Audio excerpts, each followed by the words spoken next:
से नाम जप शुरू कर दिए थे। यह प्रेम भाव और सवालों की जिज्ञासा उन्हें बचपन से ही भक्ति मार्ग की ओर खींच रही थी।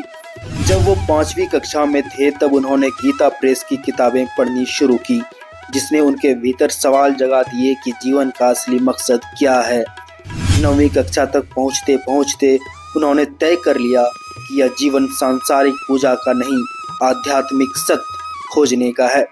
और 13 साल की उम्र में एक सुबह वे घर छोड़कर चले गए, निश्चल अडिग श्रद्धा के साथ, और संन्यास की राह पकड़ ली। उन्होंने नैष्ठिक ब्रह्मचार्य अपनाया और आनंद स्वरूप ब्रह्मचारी नाम ग्रहण किया। आगे चलकर जब उन्होंने महाकाव्य स्वीकारा तो उनका नाम बना स्वामी आनंद शर्म।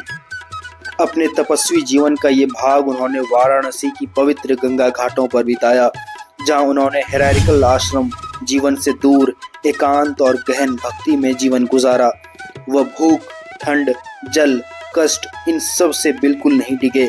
3 बार गंगा स्नान, व्रत, ध्यान, यह तमाम दिनचर्या उनकी साधना की पहचान बनी। कुछ वर्षों तक इस तरह जीवन बिताने के बाद उन्हें शिव जी की विशेष कृपा प्राप्त हुई, लेकिन उनकी असली दिशा मिली वृंदावन की ओर, जब एक दिन वे पीपल के वृक्ष तले ध्यान कर रहे थे।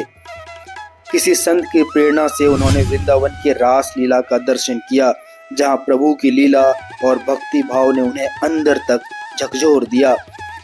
इस एक माह भर की यात्रा ने ही उनका जीवन परिवर्तित कर दिया। वृंदावन पहुंचकर राधा वल्लभ संप्रदाय से उनका संपर्क बढ़ा। उन्होंने शरणागत मंत्र प्राप्त किया, जिससे उनका आध्यात्मिक जीवन एक नए गुरु के सानिध्य में पहुंचा। उनके गुरुदेव बने पूज्य श्री हित गौरांग जी शरण जी महाराज, जिन्हें बड़े गुरु जी के नाम से भी कहा जाता है। उन्होंने निज मंत्र और सहचारी भाव की शिक्षा दी, जिससे वे रसिक संतों के मार्ग में प्रवेश कर सके।